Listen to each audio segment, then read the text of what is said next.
Hello, and welcome to our weekly transit update. And we are starting on January 28th. Our Tuesday week begins. And a couple things this week.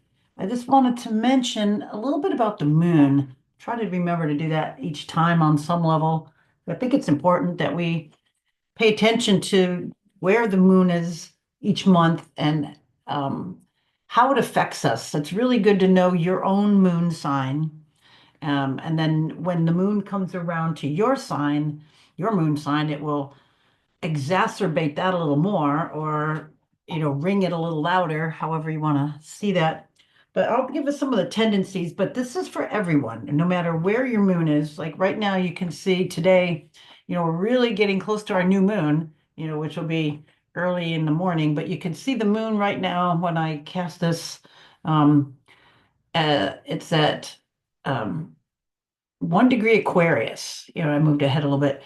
It's like a 0 and 1 degree Aquarius, and it's almost close to the sun. When it gets closer right to the sun, conjunct the sun, that's when our new moon is.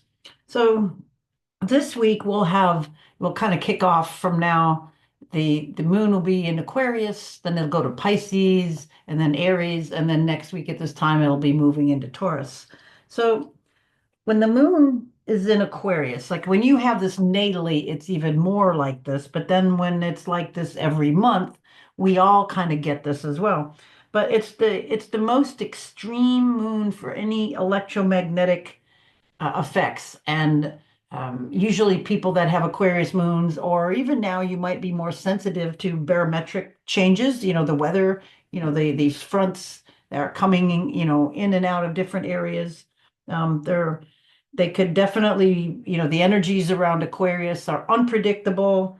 It's hit and miss. Your our vital force is erratic. We have kind of like power surges and power outages. You might have extreme, it's sort of like a manic depressive mood. You might get like really riled up and then all of a sudden kind of nothing and sort of riled up and sort of nothing. And the body area, uh, the Aquarian body area is, it's like the area from like the shins to the ankles, and that's, that area, we could be feeling edema in the ankles, we could be having more cold extremities, we could have more blood pressure drops, we could have sensitive Achilles, and that tendon in the back, or ankles, because this is a really, at least for the northern hemisphere, really cold time of year. Also erratic swings of energy, which I mentioned, erratic swings of mood and libido. It could also exacerbate things like varicose veins, anemia, fatigue, and then just like I mentioned for the electromagnetic stuff, which is really odd. You might feel electromagnetic poisoning if you're on your devices too much without protection. Electromagnetic disturbances might affect your nervous system and muscles. You can get more muscle twitches and lack of magnesium because your body's really trying to balance all those electrical impulses. And this moon is just also oxygenation of the blood. You might feel that you need more air, more oxygen, more. You might want to sleep with the window open, depending on how cold it is outside, but just kind of that need for air.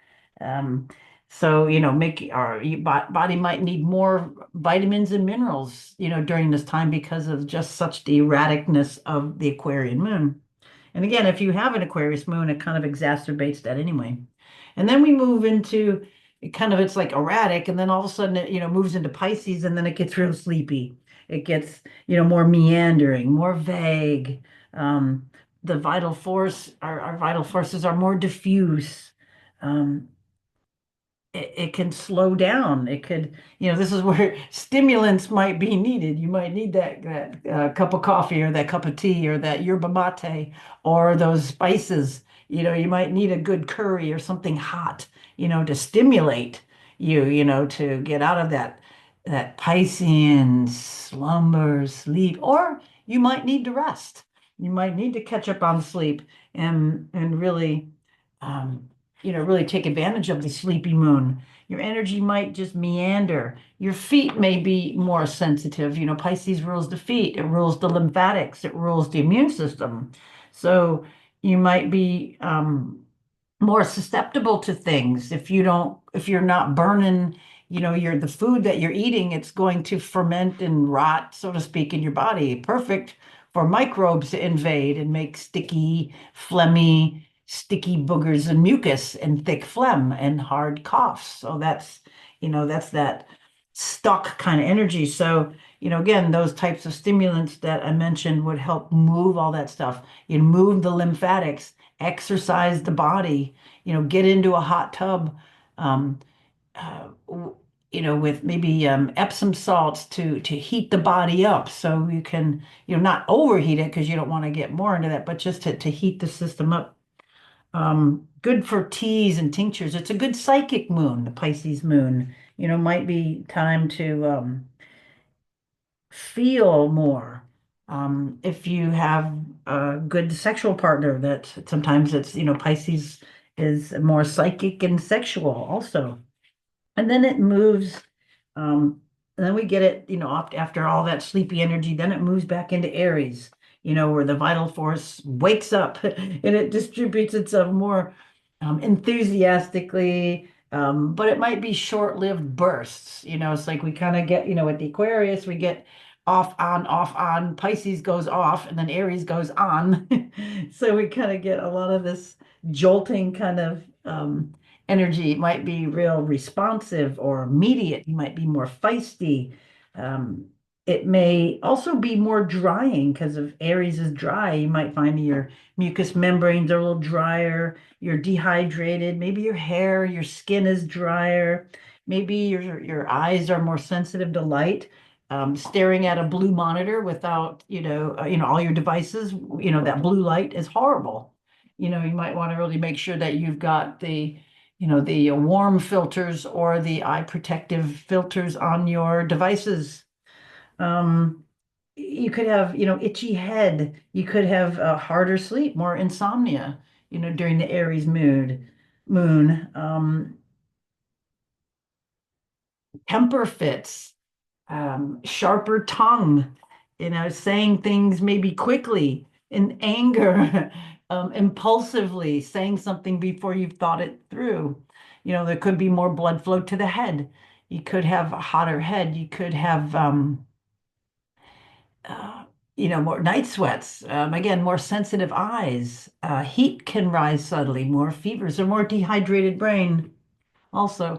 And then as we round out the end of the week, Moon moves into Taurus, which the vital force is more calm, it's more steady, but it may require some stimulation again, back to like the Pisces more. You might have to get the coffee going, or the yerba mate, or the guayusa tea, or green tea, or the hot spices, the curry, or the hot, peppers to get that moon to wake up a little bit.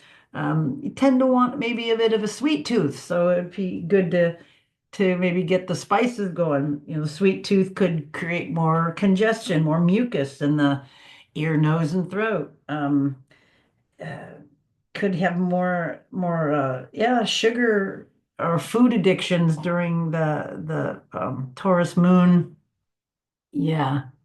Um, could be more strong. It could be more gourmet, getting it into food, more solid things, more pleasant, wanting more pleasant things in your life. So, we have the moons. It's sort of a push pull, outward, inward as we go through the week. We get 2.5 days one, 2.5 days another. So they do form a balance, but sometimes, like we're having right now, we get this a little bit of erraticness as we round the corner from Aquarius, and we can see here our moon closing in on the sun. But look, already right now we have the moon going over, today, just crossing over um, that real communicative planet, Mercury, and it says, different astrologies say it's where it's exalted. It's exalted, some say in its own sign of Virgo, others give it to Aquarius. Nonetheless, it stimulates that.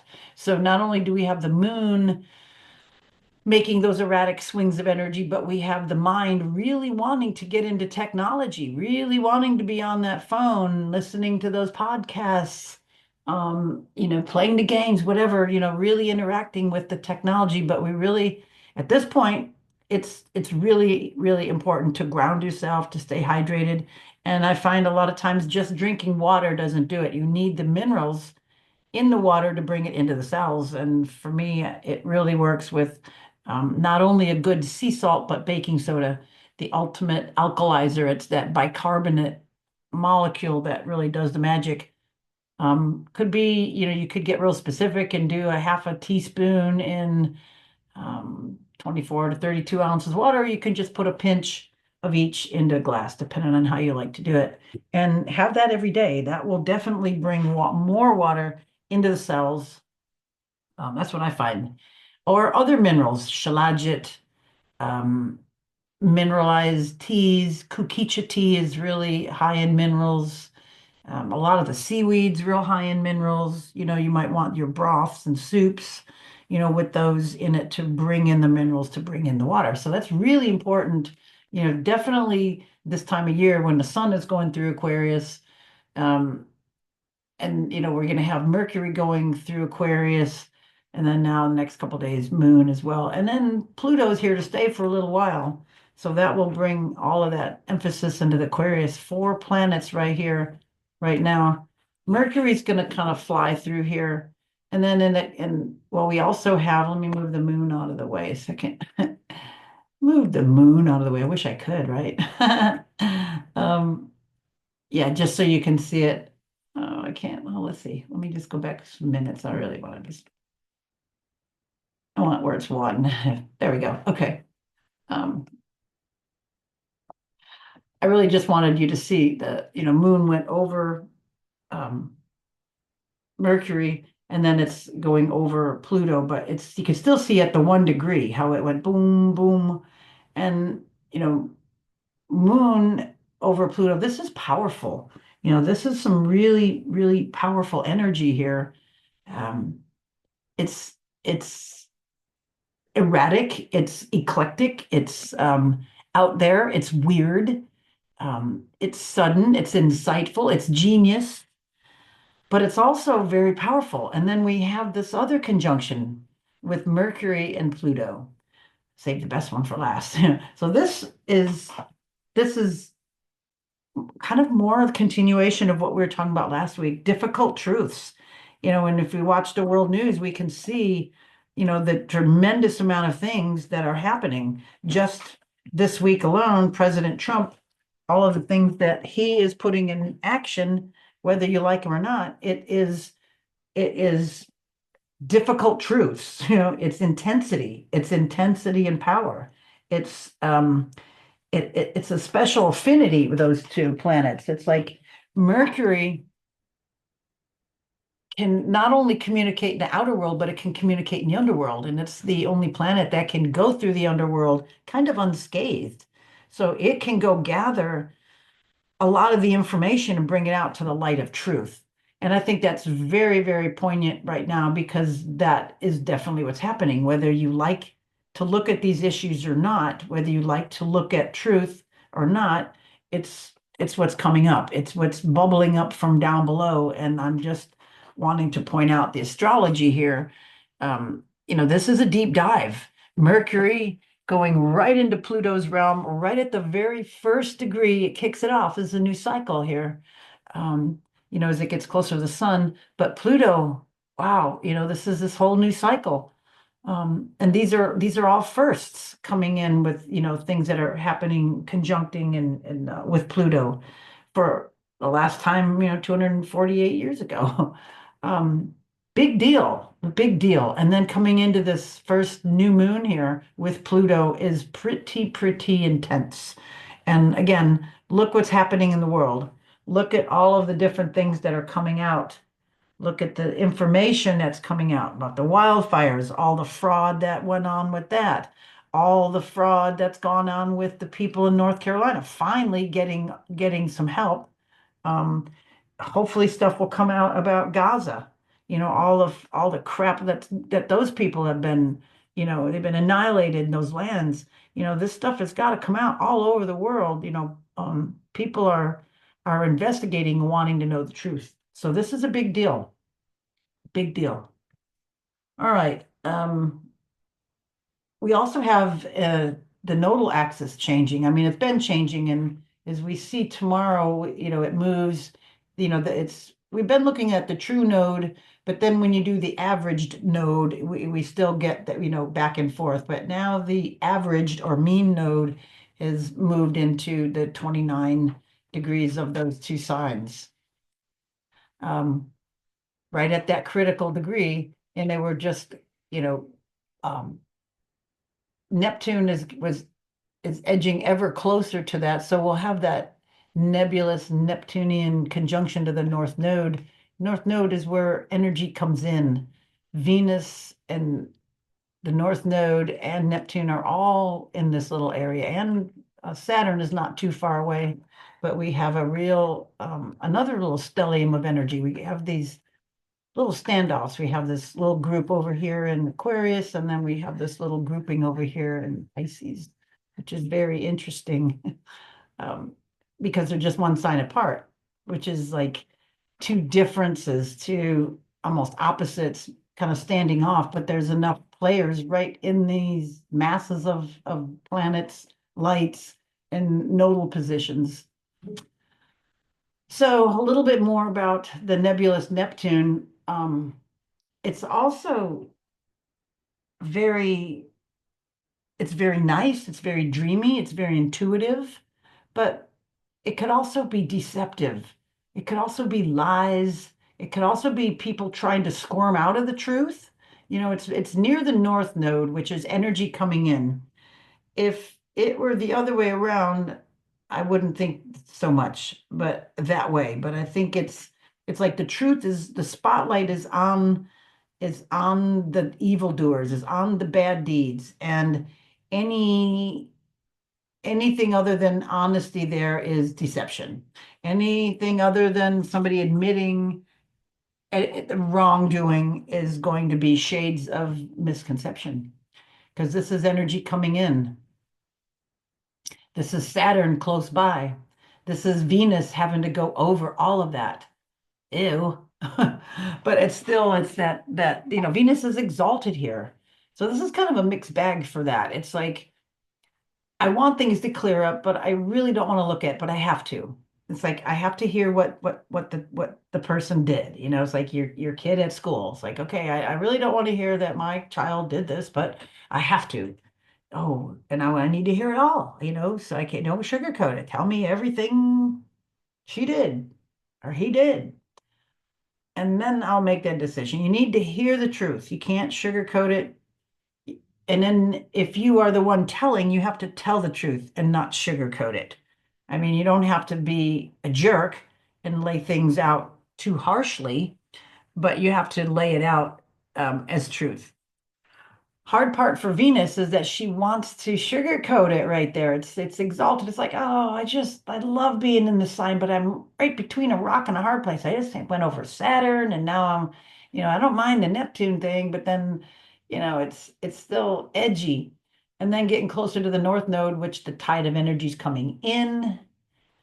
But then and then in a few days she'll go into Venus, and that's not her favorite place, but she'll be out of all of this pressure. It'll be just, it'll be I think kind of a relief, even though it's in detriment, um, it will still be a bit of a relief just to get out of all that heavy stuff, just heavy. Ugh.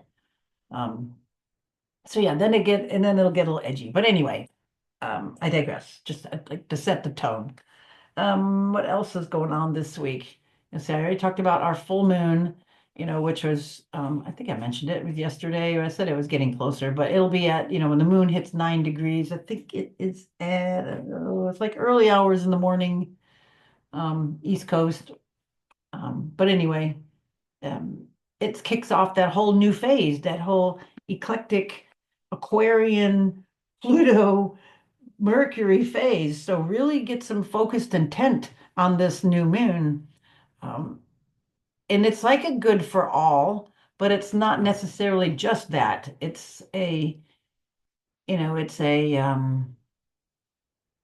eccentric or genius kind of a new moon. So if you're, try to put the genius into whatever your intentions are, the original idea, or, dust it off and make it yours. That's really, really important as we come into this new moon. All right, moving on from that, let's see what else we have. It's mentioned that the nodal axes change. We go from that outward, the Aries moon to the Pisces north node. I should say the Aries north node to the Pisces north node. It's more now about service. And I think this is a good thing because we're going to have all of these other planets coming into Aries, but the north node, with Pisces, I think will help keep compassion, help keep friendliness, help keep um, yeah, compassion coming in, but the out point, the Virgo South node where we are tend to do things and overdo. This could be overwork, overanalyze, this is nitpick. This is the workaholic. So be careful that we don't that you don't get stuck into that ultra analyzing, ultra nitpicky, fault finding part of the that nodal axis. And this will be for the next year and a half. Again, we're going to get these, all the spring planets going through Aries, but then we'll have the Saturn and Neptune start their journey retrograde back into Pisces and then back into Aries. I think we're going to feel it like a breath of fresh air. It's going to be like coming up out of the fog, out of the delirium, uh, and have some sort of forward moving. Also some of these outer planets are going to be moving as well because right now they're very stationary. We have Uranus, right here on Wednesday going direct. It's stationary. Is it right on? Thursday, actually, when it goes direct. So it's pretty stationary. It's been pretty stationary, but it will go direct. It'll take a while to gain speed, so it's just because we say it's direct, it's like, yay, it's moving. It's kind of not. And also Neptune is moving very slow, very powerful. Of course, Pluto, moves very slow. And then uh, Jupiter is going to move direct soon as well. And it's also moving very slow right there in Gemini. So that will get going and we'll get more going and we'll feel like we're actually getting out of the mud, I think is February kicks up and then moving into March. Um yeah, and then Neptune I think moves into Aries. Is it then? Is it at the end of the month? I'll look in a minute at the ephemeris. So Wednesday, what else we have coming in? We have the sun down over here. Sun almost on Thursday. Let's move to Thursday. Sun at 11 degrees going to make a nice trine over to Jupiter. So this can be big. This could be big ideas, big for all. We get news of something maybe more on the planet or more personally. This is um, still taking that air energy, with the sun, and maybe you finally feel like doing something, maybe you feel like finally moving on something, where that nep the um, slower, that when as Jupiter was, is slowing down at this 11 degrees, it could feel kind of stuck. I think the sun is energizing this and it will, turn direct soon. And I think we'll start feeling some of this energies moving forward. Also, um, Mars, still it's getting, further back into Cancer, getting more defensive, getting more protective, getting more defending of home, community, world. This is mine. This is wrong. You weren't doing this right. I've got to take the bull by the horns, so to speak. Got to take the crab by the shell and set things right. And we're coming into anything else on Thursday. Yeah, that's about direct. All right, coming into Friday, we got moon. It's now the moon Friday is going to go over all these planets, and the North Node. So it could be, coming into Friday, a little bit of a sleepy weekend. The moon here is going to hit Saturn. Um, could be a little depressing sort of feeling, and then or put structure, could be structure to the mood, or it could just be catching up on sleep, rest, meditation, quietude, solace. And then over Venus, it could be really sweet, really nice, but then very dreamy and sleepy as well. So those stimulants that we're talking about, you might need to keep that curry and the hot peppers going, especially all weekend. Um, what else? What else? Venus we got a half square to the sun. So there could be, it's just a little bit of agitation here from the sun, maybe not letting all of this be quite so relaxing. You just maybe you have a project that you have to get to, you have to do this, you promise so and so something, it's there's that little just maybe just won't let you totally relax. I hope you can though, but that may be a little bit of that going on. So maybe do it first, get her done so that you can take advantage of that restful time. I'm into rest, being a natural healer. I don't think people get enough of it. We drive ourselves way too much, push, adrenalize too much, and people are walking around exhausted all the time. Um, what else? Again, watch the illusion stuff, especially with the moon going through Pisces, especially when it goes over Neptune. We could definitely get deluded, fooled, hoodwinked, lied to, or be the perpetrator of that ourselves. So watch that. Don't do that. All right, moving into Saturday, you can see Uranus is direct. Woohoo! Woohoo! um, Venus, yeah, here we go. We got Venus and the moon conjunct, and then Venus, moon, and North Node conjunct. Look at right in here. Venus will be between Neptune and the North Node. So Saturday could be a really interesting day here. It could be kind of intense like that. So again, really watch for any deception. If you think somebody's lying to you, they probably are.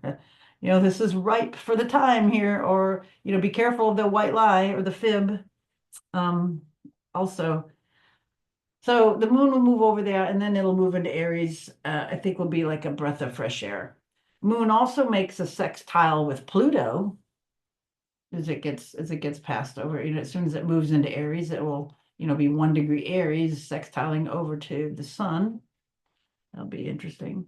So moon, as it comes over here, over to sun, and then moon over to Pluto. I mean, the moon will be sun later. I mean, moon, Pluto. What am I talking about? Okay. Coming on into anything else on this day?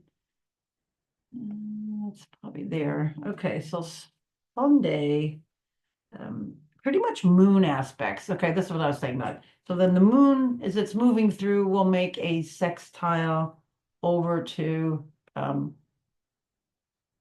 to this group down here in Aquarius. That's what I was trying to say. All right, so as it hits like the 1 degree, as soon as it moves in, it makes that sextile over to Pluto. And then as it moves a little bit further, when it hits 9 degrees, it'll make the sextile over to Mercury. And then you can see right here, it's almost sextile to the sun. So moon, the feelings, that Aries, the riledness, will probably be really energetic. I think the sleepy Saturday might pave the way for um, a more upbeat day on Sunday, especially with the moon in Aries, and then, making those nice sextiles to this group, deep dive, information, energized by the sun, I think it'll be an inspiring day. I'm saying, let's just leave it at that. Inspiring. Yeah, I think it'll be an inspiring day. It will also moon be closing in on Chiron. So big part of that will be maybe finishing up any old wounds. You might just decide to quit holding a grudge, but from that person, or quit um, wronging that person, or forgive that person, or it's like, let bygones be bygones. I'm done with this. I'm done thinking about this, handling it. It's over, and I'm moving on. Or I'm changing all this. This is just done. I'm tired of this type of energy, because it's feeling that, and it's Aries. So when the moon has that say so, I think things can finally fall in line. So when your mood finally is in that positive upbeat, it's like, okay, I'm done with this. I'm going to forgive. I'm going to get over this. I'm going to pull myself up by my big girl panties. I'm going to do whatever it is, that Aries action, and move forward about whatever the wounding was, or anybody, if you have anything, at that degree, or opposing or squaring or quincunxing that degree, it could be more intense for you.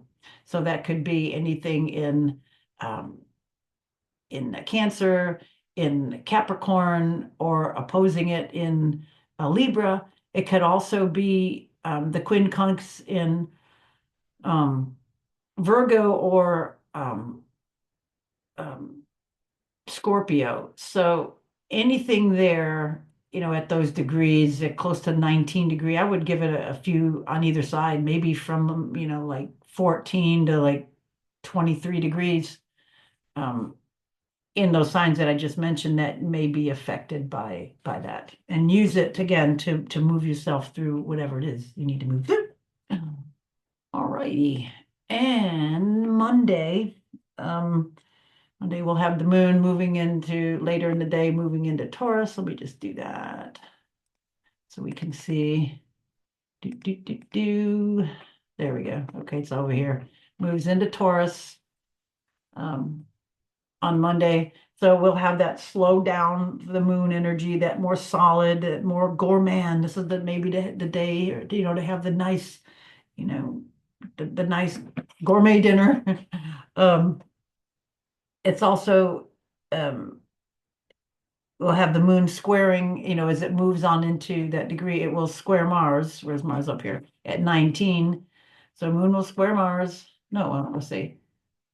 Sextile Mars. What am I talking about? Moon will sextile Mars, um, which will be kind of nice. It'll be mm, maybe this, again, that nice dinner energy, because Mars is in Cancer, and Moon is in Taurus. So that the energy to do something domestic, the energy to do something around the house might be going on, like on Monday, or Monday into Tuesday. Also, let's see what else I have. Mercury. Let's see this in my way. Mercury, um, down here.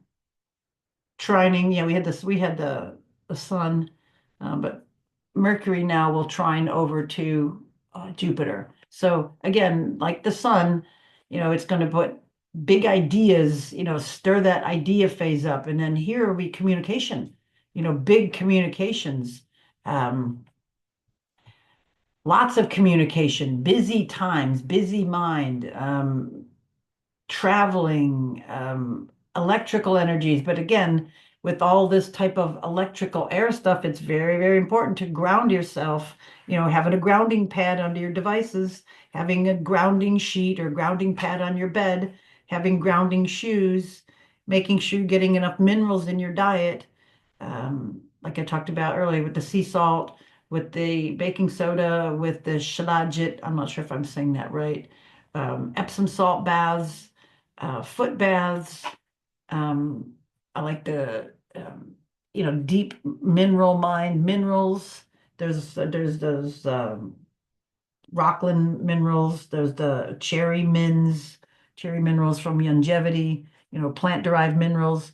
Really, really good at supplying all of the minerals, plus making sure you have your macro minerals. Your magnesium especially, to help calm the nerves down, calcium in combination in the usable form, potassium to keep things balanced, making sure we have these minerals of the body. You're doing something. I know it's cold, so we can't put our feet on the ground, but we can be grounded. Very, very important with this electrical energy, with this devices, to make sure that we have proper grounding and hydration. The minerals get into the cells, the water follows it, and that can help all this kind of erratic energies. All right, one more thing I want to share another screen before we go today and look at the ephemeris. All right, ephemeris. Um, we can see here for January, we can look at the, everything in red is retrograde, anything is black is direct. And if we look down this column right here, Uranus, we can see, it's been at this 23 degrees all month. It was a lot the month before. But look, it hasn't moved that much for the beginning of the month, 23:38 minutes, and now 23:16. And it's going to be, I'll go to the next month in a second, and you'll see it's going to kind of mirror that.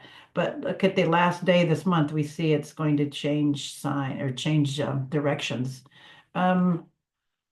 Neptune, look at 27 degrees all month, right? Neptune, 1 degree all month. Wow. These outer planets are not moving very fast. They are very, very powerful. And Saturn as well. Saturn's just now starting to pick up some movement. 14, 15, 16, 17 has been moving. If I go this other way, just give you last month real quick. You can see Saturn, 12, 13, 13, 13, 13, 14. We also look at Jupiter, it was 17, Gemini, 16, 15, 15, 14, 13, right? And then let's go forward again. We just saw, here's January. Now we're going to go February, and we see Jupiter right here, 11, 11, 11, 11. Look, it's going, and then 5th of February, it goes direct, and we see it's 11, then just about all month. To the very end, it's a faster moving of the outer planets. But see how intense, I mean, times are intense right now. And we can see that these planets are not moving very fast. They're very intense. Mars slows down too. I mean, it's retrograde here, and it's starting to turn direct. So all February here, look at, we got 18, it starts out there 2019, 18, 17, 17, 17, 17, 17, 17 all month, so it's again drilling in. These are getting, stationary as things change directions. And it's very, very intense. We could see Venus here starting, it's going through its phase. It's going to retrograde next month. But here, let's watch here just a second. We can still see Neptune. It's moving to 28. Woo! Look at Uranus is still 23. 2 months in a row, all month, right? Look at Pluto, of course. Pluto, we can expect that. That doesn't move very fast anyway. And then here's our moon node. We're at that 29, 28 degrees. So that's dancing around with the Neptune North Node. Here's where, I was saying we have this conjunction here all month. So we got this, North Node, Neptune. Again, it could be deception, could be lies, it could be ideas, fantasy, dreams, kind of has the gamut. And then let's just look ahead here. And we see Mars, direct, and it's starting to gain speed in March, and it's here, and it goes to 23 degrees, about where it's at now. It's 20 degrees now. Jupiter starting to gain speed a little bit. Look, it's going to feel like things are going to be moving. It's going to be a slow month here, but we'll get some change, but it won't be like until March. I feel that things will feel like they're finally moving. Look at Saturn here, 20, 21, 22, 23, 24, it's moving fast. And then finally, Uranus gets off that 23 degrees. So I like to think of, when these outer planets are like stationary or at these degrees, it's like an elephant stepping on your toe. It doesn't get off the toe really fast. It has to shift its weight. It first has to realize that, oh, I'm on your toe. Okay, now I got to rock back and then I'll be able to lift my foot. So here we have the elephant's foot lifting finally gets off of there. It's at 20, it hits 24 degrees on March 13th, almost at the Ides of March, on the 15th, but wow, right at almost at St. Patrick's Day. Um, Neptune, here we go. It moves, gets out of the Pisces area, and right at the end of March, it moves into Aries. Pluto goes to 3.5 degrees. Yeah, and then let's just look real quick into the next month. We see Venus here is retrograde back, sits back into um, Pisces, goes back to 24, is like our magic number this year. Also, Mercury is retrograde. We can see, let me go back. You can see that they went retrograde. I didn't focus on them, but here, beginning of March, Venus goes retrograde. Into Aries, goes back into Pisces, and then Mercury, right around the middle of the month, 16th, it retrogrades into Aries as well, Pisces into Aries. So they'll both be, Venus and Mercury will be retrograding through Aries. I don't think they hit the same degree. No, see, look, it's like 7 and 9, 8 and 9, 8 and 8. Yeah, here on the 12th, they'll both be at Mercury still going direct, and then Venus will be retrograde. So they'll hit one going one way, one going the other. Interesting. Um, we'll have to follow that more. But yeah, we can see that they're moving through Aries and then go back into Pisces. Yeah, like right here, 28th, they're almost aligned again. They're right at 0 and 29. And then here, 0, 28, they just kind of flip. And let me just go ahead one more month here, back into April. So we see Mercury turns direct on the 8th at 26 Pisces, and Venus not until the 14th, about a week later, at 24. So look at that. One's at 24, one's at 26, Pisces. Interesting. And then let's see when, yeah, see Venus or your Mercury's already sped ahead here. See, we get any close? Right. They're kind of close here. See 20. Yeah, they don't totally line up right. See 27, 25, 26, 25. See, Mercury's speeding ahead a little bit. It would think just that one hit, 26, 25. Yeah, see, it's pulling ahead. It's going a little faster here now. So anyway, don't buy anything, don't make purchases, definitely don't buy a house or anything big. When these two are retrograde, especially Venus, you do not want to make purchases of anything. So that is like from the beginning of March. Let's just make sure. Yeah, it's slowing down here in February. Get all the signing done in February of anything if you're um, buying a big purchase like that, because every purchase from Venus retrograde, that's like what's something you like, and it's retrograde energy, it's going to be a lemon. So don't do it. Don't sign on that one. Anyway, you'll have all of March not to sign something. Okay, it's enough for today. Thank you for listening. I hope that's helpful on many levels. Remember to pay attention to the moon sign, and make little notes, maybe how you feel through the month, and then when your moon sign is every month, and how to nourish that. All right. Thanks for listening. Bye for now.